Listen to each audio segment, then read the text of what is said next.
오늘 하나님의 말씀은 마가복음 14장 22절에서 25절까지의 말씀입니다.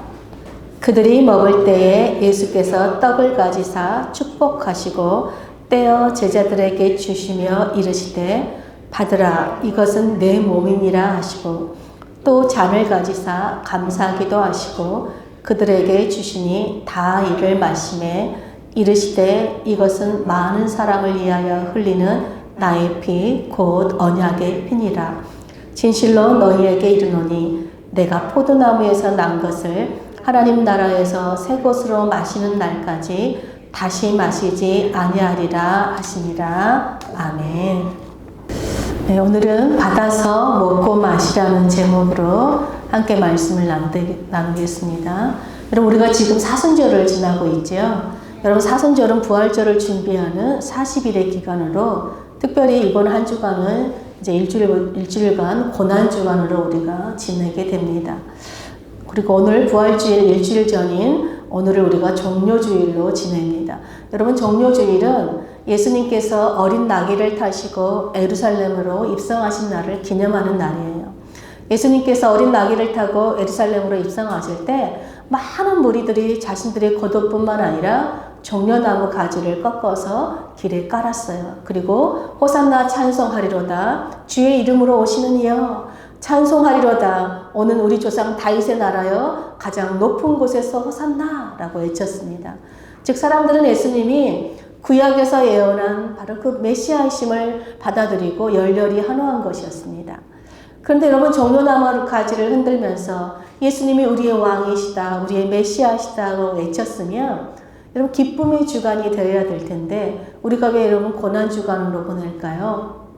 이 일주일이 바로 대제사장들과 서기관들과 바리새인들이 바로 종교 지도자들이 예수님을 죽이려고 한마음으로 모의한 기간이자 예수님을 열렬히 환호했던 이 사람들이 예수님을 십자가에 못 박으라고 외치는 자들로 돌변하는 주간이기 때문입니다. 또한 가룟 유다가 예수님을 배신하여서 팔아버리는 주간이요. 모두 주님을 죽기까지 따르겠다고 호언장담했던 제자들도 예수님을 버리고 도망가는 주간이기 때문입니다. 또한 예수님께서 이런 모든 죄인들을 위해서 십자가에 달려 고난을 당하시고 죽임을 당하시는 주간이기 때문입니다. 여러분, 그렇다면 열렬하게 환호하던 그 사람들이 왜 예수님을 십자가에 못 박으라고 소리치는 그 사람들로 돌변하였을까요? 또 주님과 함께 죽을지언정 우리는 절대로 주님을 배신하지 않겠다던 제자들도 왜 주님이 잡히시자 다 도망가 버렸을까요? 바로 자신들이 원하는 왕, 자신들이 생각하던 메시아가 아니었기 때문입니다. 사람들은 예수님이 나귀를 타시고 예루살렘으로 입성하셔서 가장 먼저 자신들을 압제하는 이 로마 군대를 척결할 줄 알았어요. 그런데 예수님이 오셔서 가장 먼저 하신 일이 뭐였어요? 성전을 척결하는 일이었어요. 온갖 더러운 것들, 성전에서 파는 물건들을 뒤엎으시고 성전을 깨끗하게 하셨습니다. 또 성전에서 가르치시는 그 하나님을 섬기고 가르치는 대제사장들과 종교 지도자들을 꾸짖고 예루살렘을 보시면서 한탄하셨어요. 심지어는 자신들의 생명처럼 여기는 성전을 향해서 예수님이 성전이 무너질 것이다라는 너무 끔찍한 애언까지 하셨습니다. 이런 예수님의 모습을 보면서 사람들은 저 사람은 우리가 원하는 메시아가 아니구나 라고 생각했습니다. 예수님이 하시는 일들을 보면서 종교 지도자들은 눈에 가시처럼 여겼어요. 그래서 어떻게 하면 거짓과 속임수를 써서라도 예수님을 죽일까 그 방도를 궁리하기 시작했습니다. 그런 그때에 가룟 유다가 예수님을 팔 마음으로 그들을 찾아갑니다. 종교 지도자들은 가룟 유다가 예수님을 넘겨준다고 하니 너무 기뻐서 돈을 주기로 약속해요. 가룟 유다는 그때부터 몸은 예수님과 함께하는 제자처럼 보이지만 마음에는 계속해서 언제 내가 예수님을 팔까 그 궁리만 하고 있었습니다. 그런데 여러분, 놀라운 것은 예수님께서 이 모든 사실을 다 알고 계신다는 거예요. 종교 지도자들이 자신을 죽일 것도 아셨고 또 자신을 이렇게 환호하던 사람들이 자신을 못 박으라고 배신할 것도 예수님은 아셨다는 거예요. 무엇보다도 다 제자들이 예수님을 버리고 도망갈 줄 다 아셨다는 것입니다. 여러분, 예수님은 이 모든 것을 다 아시면서 예루살렘으로 올라오셨어요. 왜 그러셨을까요? 바로 우리들이 원하는, 사람들이 원하는 욕망이나 욕심, 우리의 뜻을 이루시기 위함이 아니라 오직 하나님 아버지의 뜻을 이루시기 위함입니다. 하나님 아버지의 뜻이 무엇이었습니까? 바로 죄인들을 구원하시기 위해서 예수님이 십자가의 대속물로 내어주시는 것이었습니다.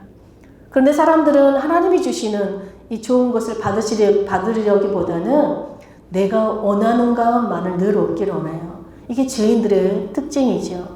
내가 원하는 것을 얻기 위해서라면 주님을 따르기도 하고 주님을 열렬히 환호하기도 한다는 거예요. 그러나 정작 예수님을 따랐는데 내가 원하는 것을 얻지 못하면 언제든지 예수님께 강력하게 항의할 뿐만 아니라 예수님을 언제든지 버려도 되고 배신해도 되고 심지어는 죽여도 된다고 생각한다는 것입니다. 이런 극악무도한 죄인들이 바로 저와 여러분 우리들인 것이죠. 예수님은 우리가 이런 정말 극악무도한 죄인임을 아시기 때문에 반드시 십자가를 지셔야만 했습니다. 왜요? 십자가만이 우리를 죄에서 구원하는 하나님의 능력이기 때문입니다. 그래서 예수님은 우리의 모든 죄를 대신 지시기 위해서 아무 저항 없이 붙잡히시고 아무 저항 없이 십자가에서 자신을 내어주셨습니다. 그리고 사망 권세를 깨뜨리시고 이기시고 부활하셨습니다. 여러분 신약성경은 주님이 부활하신 날을 주님의 날이다, 주일이다 라고 말해요. 그래서 우리가 부활하신 주님을 기뻐하고 예배하는 축제의 날로서 우리가 주님의 날 주일에 지금까지 우리가 주님을 예배하고 있습니다. 여러분 그런 의미에서 기독교는 부활의 종교이기 이전에 고난의 종교입니다. 왜냐하면 주님의 십자가의 고난이 없이는 여러분 제사함도 없고 구원도 없고 부활도 없기 때문입니다. 예수님의 십자가의 고난이 우리로 하여금 다시 하나님께로 돌아갈 수 있는 길이기 때문입니다. 예수님의 십자가의 고난이 우리에게 정말 회개할 수 있는 길을 열어준 것입니다. 그래서 여러분 예수님의 십자가가 내 죄를 위한 십자가임을 믿고 회개하는 자들에게는 여러분 제사함을 받아 부활생명을 얻게 돼요. 즉 부활생명을 얻는 하나님의 자녀가 되는 하나님의 거룩한 백성이 되는 권세를 얻게 되는 것입니다. 여러분 제자들이 예수님을 다 배신합니다. 유다만 배신한 게 아니에요. 베드로도 우리가 이번 주 마가복음 읽었지만 예수님을 모른다고 막 저주하면서까지 어떻게 모른다고 예수님을 배신하죠. 다른 제자들은 다 예수님을 버리고 도망가 버립니다. 그런데 예수님의 부활 이후에 이 제자들의 운명이 전혀 다르게 바뀝니다. 예수님이 십자가의 고난, 예수님이 십자가에서 죽으신 것이 실패가 아니라 내 죄 때문인 것을 믿고 회개한 자들, 즉 베드로와 다른 제자들은요 부활 생명을 얻어요. 그래서 주님을 전하는 주님의 신실한 제자로 다시 거듭나는. 그런데 유다는 어떻습니까? 끝까지 회개하지 않은 유다는 멸망의 길로 가버렸습니다. 그러므로 여러분 주님의 십자가의 고난이 나를 위한 십자가라고 믿는 자들에게는요 십자가는 죄를 회개하는 능력이에요. 그리고 그 십자가는 나를 영원한 부활 생명으로 인도하는 그 좁은 문으로 들어가게 하는 능력이자 나로 하여금 주님의 그 십자가를 지신 것처럼 내 십자가를 지고 주님을 따르게 하는 하나님의 거룩한 백성으로 살게 하는 능력이 되는 것입니다. 여러분 마가복음은 다른 복음서와 비해서 예수님의 능력, 기적에 대해서는 아주 간단하게 기록해요. 그리고 예수님의 가르침과 삶에 대해서는 무려 16장 중에 10장을 할애합니다. 특별히 예수님의 마지막 주간, 이 고난 주간을 일주일을 6장을 기록해요. 그러니까 전체 분량의 한 3분의 1 이상을 예수님의 고난에 집중합니다. 왜 그럴까요? 여러분 예수님의 십자가의 고난이 바로 우리를 구원하시는 하나님의 능력이라는 것을 보여주기 위해서예요. 즉 예수님의 십자가의 고난이 예수님이 지금까지 가르치시고 전하시고 말씀하신 하나님 나라의 복음의 절정이다. 것을 알려주시기 위해서입니다. 제가 지금까지 제 인생을 이렇게 돌아보면 저를 포함해서 많은 성도들이 사순절 기간에 유독 많은 고난을 겪는 것을 제가 봅니다. 올해도 제가 사순절 기간을 시작하면서 매주 새로운 주간마다 여기저기서 기도 제목들이 올라와요. 이번 주만 해도 제가 여러분들과 기도 모임 때 나누었지만 우리 둘째 언니가 암이 재발됐다는 소식을 들었습니다. 전화기 너머로 들려오는 저 언니의 마음이 무너지는 소리가 막 눈물을 통해서 전해졌습니다. 그때 제가 언니에게 이사야 53장의 말씀을 붙들라고 전해줬어요. 여러분 이사야 53장은 고난받는 메시아에 대한 말씀이에요. 여러분, 우리 고난이 올 때 우리 마음이 무너지지 않도록 붙잡아주는 것은요, 오직 우리를 위해 고난당하신 주님, 그리고 그 모든 고난을 이기신 주님이 주신 이 약속의 말씀을 붙드는 것 외에는 없어요. 또 친한 친구, 이제 언니가 전화가 왔어요. 친한 친구가 있는데 너무 가난한 친구인데 지금 사는 집에서 주인이 갑자기 나가라고 통보를 했다는 것이에요. 여러 번 사정을 해봤지만 주인이 4월 10날 무조건 나가야 된다라고 말했다는 것입니다. 이 말을 들으면서 언니가 너무 친구 때문에 속상하다고 저한테 전화를 했습니다. 저도 제가 집 없는 서름을 너무나 잘 알기 때문에 정말 이런 소식을 들으면 정말 간절히 내일처럼 기도하게 돼요. 그래서 제가 그 언니에게 이렇게 얘기했습니다. 언니, 사람에게 구걸하는 것은 그걸로 충분하다. 주인이 나가라고 하면 우리는 아멘으로 받자. 그리고 이것이 우리가 보기에는 고난 같고 억울한 일 같지만 하나님은 오히려 그 언니에게 새로운 장막, 아름다운 장막을 예비하시고 기다리고 계실 것이다. 우리 하나님이 어떤 분이시냐? 가난한 자의 기도를 멸시치 않고 반드시 응답해 주시는 분 아니냐? 우리가 함께 기도하면, 그리고 문을 두드리면 하나님께서 반드시 그 문을 열어주실 거야. 그랬더니 그 언니가 아멘! 하고 끊었어요. 아주 기뻐하면서 끊었습니다. 그리고 정말 언니 친구를 위해서 기도하는데 하나님께서 지금까지 그 집에 살게 해준 그 주인에 대해서 감사하라는 마음을 주셨어요. 그리고 그 주인과 잘 헤어지라는 마음을 주셨습니다.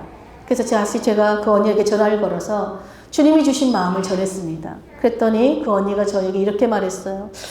효미야, 내가 너랑 통화하면서 한 가지 깨달은 것이 있어. 난 여전히 내가 하나님 관점이 아닌 내 관점으로 문제를 바라보고 늘 그렇게 해석하고 있는 것을 깨달았다. 너랑 통화하면서 하나님께 맡기고 하나님이 하실 일을 바라보고 기대하니 내 마음도 평안해졌다. 그리고 내 친구한테 전할게. 그 집주인에게 지금까지 고맙다고 식사 대접하라고 내가 전할게. 그렇게 하고 끊었습니다. 여러분, 저는 4월 9일이 우리가 다음 주가 부활주일이잖아요. 그리고 4월 10일 날 그 언니에게 하나님께서 가장 합당한 집을 주셔서 기쁨으로 나가게 하실 것을 믿습니다. 저는 그것을 하나님이 보여주실 거라 믿어요. 여러분, 주님의 십자가의 고난은요, 고난처럼 보여요. 고난만 있는 것처럼 보입니다. 그런데 그 고난 속에는 우리를 향한, 죄인들을 향한 놀라운 구원의 은혜가 숨겨 있어요. 아름다운 부활 생명이 그 속에 담겨 있습니다. 여러분, 이것을 믿는 자들은요, 고난을 이기는 경험, 그리고 고난을 이기는 그 능력, 십자가의 능력이 내 능력이 되는 것을 경험하게 될 줄 믿습니다. 그러므로 오늘 말씀을 통해서 왜 주님께서 십자가에서 고난 당하시고 죽으셔야만 했는지 마음에 잘 새길 뿐만 아니라 이번 고난 주간에 나를 위해 고난 당하시고 죽으신 그 주님께 모든 시선을 집중하고 주님의 그 십자가 구원의 은혜를 묵상하고 감사하는 한 주간이 되시길 축복합니다. 오늘 본문은 예수님께서 잡히시던 날 밤이에요. 제자들과 함께 유월절 만찬을 하시는 모습입니다. 이 식사는 예수님이 제자들과 이 땅에서 나누는 마지막 식사이기 때문에 우리가 최후의 만찬이라고 부릅니다. 또한 동시에 이 식사는 교회가 지금부터 처음 세워질 때부터 지금까지 기념해온 가장 거룩한 성례인 성찬식의 유래가 되는 식사이기 때문에 최초의 성찬식이라고 부르기도 합니다. 여러분, 유월절 식사는 이스라엘이 출애굽할 당시에 하나님의 말씀에 순종해서 어린 양을 잡아 그 피를 문에 바름으로 죽음이 그들을 넘어가는 구원의 은혜를 기억함과 동시에 이제는 세상의 그 주관자인 애굽 왕의 그 죄와 사망의 통치가 아니라 하나님의 그 의와 생명의 통치를 받는 하나님의 거룩한 백성이 되었다라는 새로운 신분, 새로운 정체성을 마음에 깊이 새기는 절기입니다. 유대인들은 유월절의 식사로서 그래서 어린 양과 누룩을 넣지 않는 빵, 그다음에 쓴 나물과 또 포도주를 마셔요. 그런데 누가복음에 보면 이 유월절 식사를 기록하면서 예수님께서 내가 고난을 받기 전에 너희와 함께 이 유월절 먹기를 원하였노라 라고 말씀해요. 여러분, 예수님은 왜 고난받기 전에, 즉 십자가를 지시기 전에 유월절 음식을 먹고 나면요, 제자들이 다 버리고 도망가거든요. 제자들이 자신을 다 버릴 걸 알면서도 왜 이 유월절 식사를 함께 하기를 간절히 원하셨을까요? 이 유월절 식사가 바로 예수님의 그 십자가 사건과 어떻게 연결되는지 보여주시기 위함입니다. 하나님께서 유월절 어린 양의 피를 통해서 이스라엘 백성들을 애굽의 압제와 고통에서 구원하시고 그들이 하나님의 되어주실 뿐만 아니라 이스라엘을 하나님의 거룩한 백성 삼길 원하셔서 그들과 언약을 맺으신 것처럼 이제 예수님께서 십자가의 고난을 통해 죄의 압제와 고통 가운데 있는 죄인들을 구원하셔서 그들을 하나님의 거룩한 백성 삼기를 원하시기 때문입니다. 한마디로 예수님은 자신이 하나님의 그 유월절 어린 양이 되셔서 우리에게 자신의 생명을 내어주시기를 원하신 것입니다. 제자들은 자신의 생명을 잃을까봐 예수님을 버리고 다 도망가는데 예수님은 그런 제자들을 위해서 그리고 그런 우리들을 위해서 생명을 주시기 위해서 하나님의 거룩한 백성 삼기 위해서 자신의 생명을 버리시길 원하신 것입니다. 그러므로 여러분 예수님의 십자가는요 단순한 어떤 고난이 아니라 온 인류를 멸망하는 죄에서 구원하시기 위한 하나님의 능력이에요. 예수님은 십자가가 그 하나님의 능력이라는 것을 자신을 버리고 도망갈 제자들에게 보여주기 위해서 유월절 만찬을 원하신 것이에요. 여러분 십자가의 능력은 어떤 능력일까요? 바로 내가 원하는 대로 살고 싶은 내 욕망대로 내 뜻대로 살고 싶은 그 욕망을 버리게 하는 능력이에요. 즉 회개하는 능력입니다. 그런 다음에 내 뜻이 아닌 하나님의 뜻을 따라 살게 하고 하나님의 거룩한 백성으로 살게 하는 능력이자 우리도 예수님처럼 우리 십자가를 지고 주님을 따르게 하는 능력인 것입니다. 그래서 예수님은 그 제자들과 유월절 식사를 하시면서 그 예수 십자가의 그 능력을 보여주시기 위해서 먼저 떡을 가지시고 축복하십니다. 그리고 그 떡을 떼어주시면서 제자들에게 이것은 내 몸이니 받아서 먹으라 라고 말씀합니다. 여러분 누룩이 들어가지 않는 이 떡 무교병을 구약에서는 고난의 떡이다 라고 표현하고 있어요.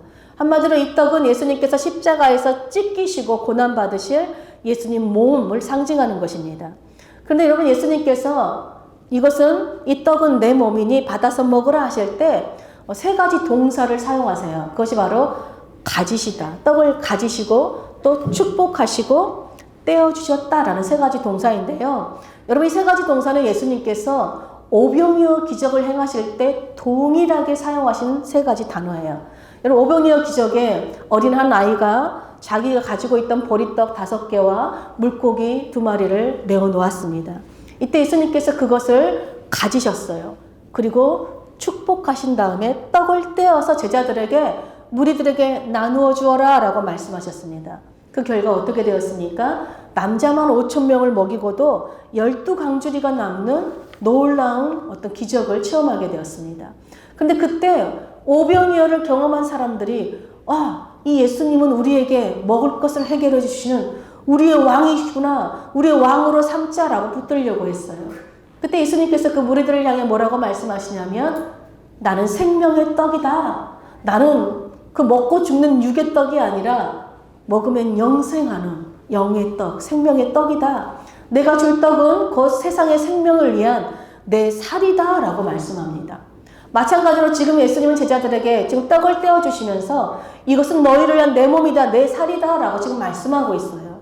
무슨 말이에요? 예수님은 십자가에서 자신의 몸이 찢기심으로 우리에게 영원한 생명을 나누어 주시는 그 생명의 떡이라는 것입니다. 그러므로 예수님께서 이 생명의 떡을 받아 먹어야만이 죽지 않고 영생을 산다라고 말씀하세요. 즉 예수님이 내 죄를 위해 대속하시기 위해서 십자가에서 찢기시고 죽으신 하나님의 아들이심을 믿는 것, 이것이 여러분 생명의 떡이신 예수님을 받아 먹고 영생을 누리는 하나님의 거룩한 백성으로 사는 축복이라는 것입니다.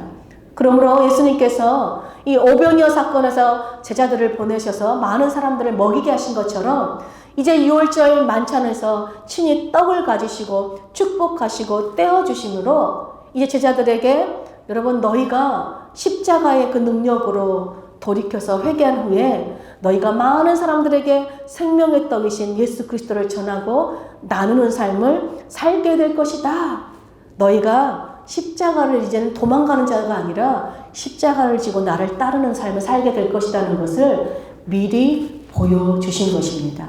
이에 예수님은 이제 두 번째로 포도주 잔을 가지고 감사 기도를 하시고 제자들에게 또 주십니다. 그러면서 이것을 받아서 마시라. 이것은 많은 사람을 위하여 흘리는 나의 피, 언약의 피다라고 말씀합니다. 여러분, 포도주 잔은 예수님께서 흘리실, 십자가에서 흘리실 피를 상징합니다. 여러분, 유대인들은 유월절 식사 때 4번의 포도주 잔을 마십니다. 그것은 출애굽기 6장에 하나님께서 이스라엘 백성들을 탈출시키시기 전에 주셨던 4가지 약속을 기념하며 4번의 포도주를 마시는 것입니다.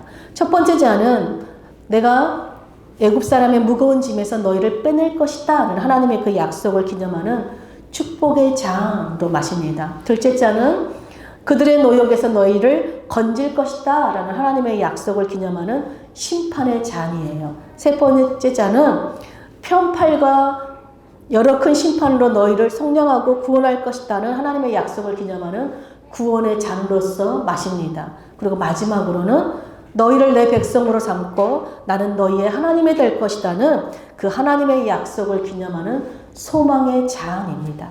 이 중에서 예수님께서 제자들과 지금 드신 잔은 세 번째 약속을 기념하는 세 번째 구원의 잔이에요. 즉 하나님께서 어린 양의 피로 이스라엘을 그 애굽의 압제와 고통에서 속량하시고 구원하신 것처럼 이제 예수님의 보혈로, 십자가의 보혈로 모든 사람을 죄의 압제에서 속량하시고 구원하시겠다고 약속하시는 언약의 잔인 것입니다. 그러므로 여러분, 6월절 지금 식사에서 예수님께서 떡과 포도주를 통해서 주님께서 십자가에서 자신의 몸을 찢으시고 자신의 피를 흘리시는 이유가 바로 누구 때문이라는 거예요? 모든 죄인들을 구원하시기 위해서라는 것이에요. 그리고 이것이 바로 하나님이 너희의 하나님 되고 너희를 거룩한 백성 삼으시는 하나님의 구원의 방법, 구원의 능력이심을 보여주시는 것입니다. 그래서 예수님은 마지막으로 내가 포도나무에서 난 것을 하나님 나라에서 새 것으로 마시는 날까지 다시는 마시지 아니하리라 라고 말씀하십니다. 이 말씀은 바로 6월절 식사를 마무리하는 네 번째 잔, 즉 소망의 잔을 마시면서 하신 말씀이에요. 여러분, 무슨 말씀입니까? 이 식사가 이 땅에서 주님과 먹고 마시는 이 식사가 최후의 만찬이 아니다라는 거예요. 하나님 나라에서 새 것으로 마시는 날까지 그 날이 있다는 거예요. 계시록 19장에 보면 마지막 종말에 메시아의 만찬이 있다. 즉 어린 양의 혼인잔치가 있을 것이라고 말씀합니다. 그런데 이 혼인잔치에 누가 참여할 수 있다고 말하냐면 바로 예수님이 십자가에서 나를 위해 죽으시고 몸을 찢기시고 피 흘려 죽으신 나의 주, 나의 하나님이심을 믿는 하나님의 거룩한 백성들이 참여하는 잔치다라고 말씀합니다. 여러분, 예수님의 십자가의 고난이 바로 우리를 주님과 더불어 먹고 마시는 그 영광스러운 만찬에 참여하는 그 영생의 하나님의 나라에 들어가는 능력이라는 것입니다. 그러므로 예수님은 오늘 제자들을 통해서 또 우리들에게 주님이 주시는 몸을 받아서 먹으라, 주님이 주시는 피를 받아서 마시라고 우리에게 강력하게 요청합니다. 여러분, 그렇다면 주님의 몸과 피를 먹고 마신다는 것이 무엇이에요? 바로 예수님이 내 죄를 위해서 십자가에서 몸을 찢기시고 피 흘려 고난당하여 죽으신 하나님이시다는 그 복음을 아멘으로 받아들이고 믿는 것이죠. 여러분, 예수님의 복음을, 십자가의 복음을 아멘으로 믿을 때 믿는 자들에게는요, 그 삶의 두 가지 특징이 나타나요. 첫째는 주님, 저는 죄인입니다. 저는 죽을 수밖에 없는 죄인입니다. 라는 이 죄인이라는 고백을 한다는 거예요. 그리고 주님, 제가 제 욕심을 버리고 제 욕망을 버리고 제 뜻대로 살려고 하는 모든 죄를 회개하고 주님을 따르겠습니다. 즉 회개하는 역사가 일어나요. 날마다 회개하는 삶을 산다는 거예요. 둘째는 나를 위해서 십자가에서 죽으신 그 구원의 십자가의 사랑을 전하지 않고는 견딜 수가 없는 거예요. 나를 구원하신 십자가의 사랑이, 하나님 십자가가 그 고난이 하나님의, 나를 구원하시는 하나님의 능력이라는 것을 믿으면요, 그것을 전할 수밖에 없다는 것입니다. 이것이 여러분, 주님과 더불어 먹고 마시는 하나님의 거룩한 백성들의 삶이자 능력인 것이에요. 그래서 사도 바울은 고린도전서 11장 26절에 이렇게 기록해요. 너희가 이 떡을 먹으며 이 잔을 마실 때마다 주의 죽으심을 오실 때까지 전하는 것이니라. 여러분, 우리가 성찬식은 여러분 주님의 죽으심을 나를 위한 죽으심을 믿고 감사하고 기념하는 것뿐만 아니라 주님이 오실 때까지 그 주님의 죽으심, 나를 위한 죽으심, 하나님의 능력이라는 것을 전하는 것이다 라고 말합니다. 그러는 의미에서 여러분 성찬식은요, 주님이 오시는 날, 즉 메시아의 만찬을 이 땅에서 이미 앞당겨서 맛보는 축제의 시간인 것이죠. 성찬식을 통해서 우리는 마지막 날에 누릴 어린 양의 혼인잔치를 기대하고 소망할 뿐만 아니라 그 주님을 믿고 전함으로 이 땅에서 주님과 더불어 먹고 마시는 그 영생의 은혜를 누리는 삶을 사는 것입니다. 사랑하는 여러분, 예수님께서 내 죄를 위해서 십자가에서 고난당하시고 죽으신 나의 주, 나의 하나님으로 여러분은 믿으십니까?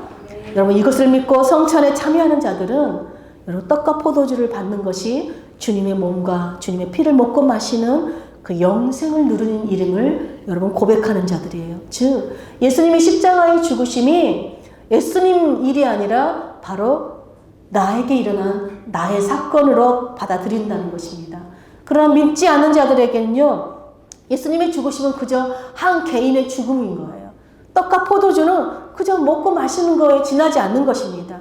예수님의 고난과 죽으심이 나를 위한 것이다 라고 믿지 않는 자들에게는요, 그 누구도 죄를 회개할 수 없어요. 그리고 그들은 구원받을 수도 없고 부활도 없고 어린 양의 혼인잔치에 참여할 수도 없는 것입니다.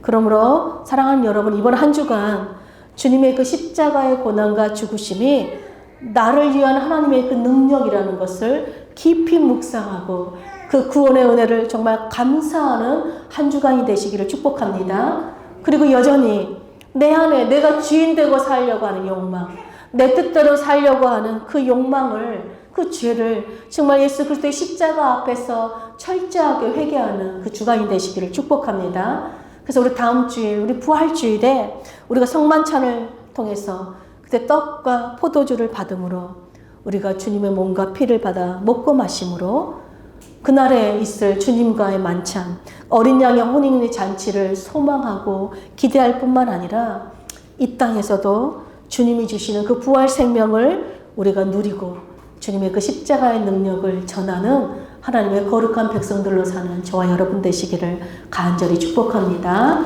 아멘.